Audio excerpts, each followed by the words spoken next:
আসসালামু আলাইকুম। আমি আসলে এই ভিডিওটা রেকর্ড করছিলাম গত ফ্রাইডেতে।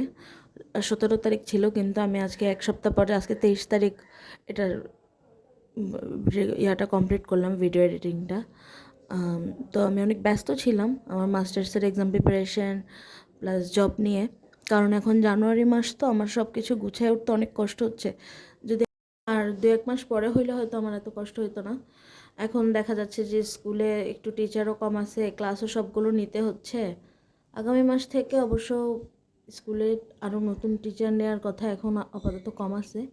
জানুয়ারি মাস বেশি একটা ক্লাস হয় না দেখে নেওয়া হয়নি। তো নিলে হয়তো আমার স্কুলের চাপটা একটু কমবে। তো মাস্টার্স করব না বিসিএস প্রিপারেশন নেব, এই দ্বিধায় আমি এখন নাই। কারণ আমি 1 বছর পরে ফেলছি, মাস্টার্স ফর্ম ফিল আপ করছি।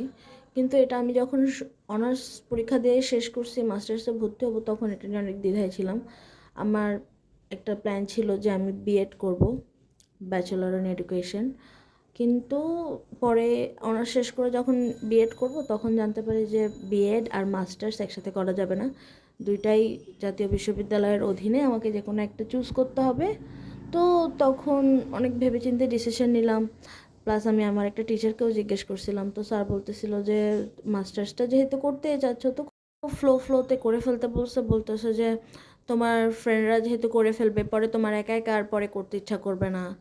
আর হচ্ছে সবাই করে ফেলার পর আমি আবার 1 বছর ওয়েট করে আবার মাস্টার্স দিতে যাব। আর সামনে কি হয়, পরে আবার এখন যদি বাদ দেয় মাস্টার্স করার, সামনে করতে পারে কি না, এটাও একটা টেনশনের ব্যাপার ছিল।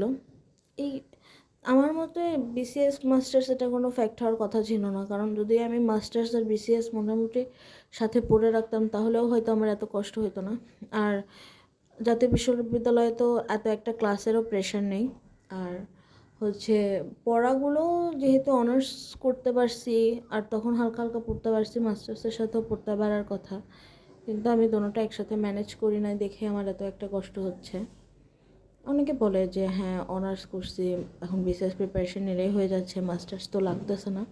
কিন্তু আমার একটা ইচ্ছা ছিল যে আমি মাস্টার্সও করব।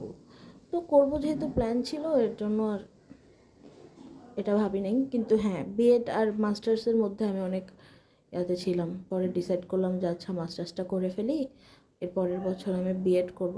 এখন জানি না মাস্টার্স শেষ হলে বিএড করব কি না। কারণ বিসিএস প্রিপারেশনটা তো আমার অনেক পিছায় যাচ্ছে। আমি প্রায় 1.5 মাস বিসিএসের পড়া পড়তে পারবো না।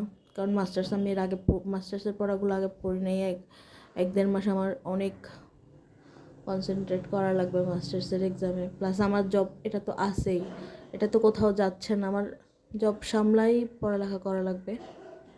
তো এই তো আমি একটুখানি মানে একটা দৌড়ের মধ্যে আছি সব কিছু নিয়ে। তো এই আমি আসলে এবছর মাস্টার্সে বইও কিনে নেই। অনার্সে আমি সাজেশনের সাথে বইও কিনতাম, এবার বইও কিনে নেই। তো আমাদের প্রাণীবিজ্ঞানের দুইটাই বলতে গেলে গাইড বা সাজেশন, রেনেসা আর ব্যতিক্রম। প্রতি বছরের ন্যায় আমি রেনেসাই কিনছি। আমি ব্যতিক্রমও কিনি, আমি দুটোটা থেকে কম্বাইন করে পড়ি।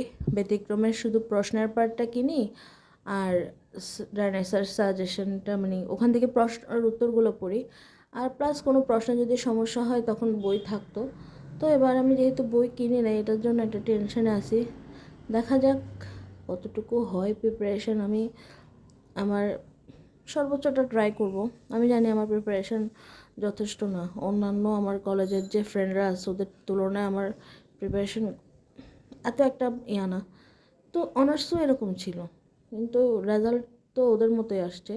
আমি পরীক্ষার সময় আসলে কোনো গাফিলতি করি না। পরীক্ষার সময় রাত 3টা বাজুক 2টা বাজুক, সারা রাত সজাগ থাকা লাগুক, আমি অসুস্থ হয়ে যাই।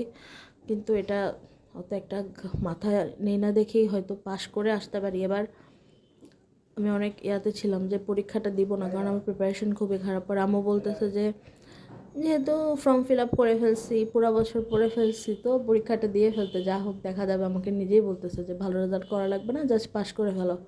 আমি ওইটাই ট্রাই করতেছি যে পাশ করে যাই অ্যাটলিস্ট। আবার 1 বছর বসে থেকে যদি কোনোটাতে খারাপ আসে আবার পরীক্ষা দিব। তো দেখা যাক।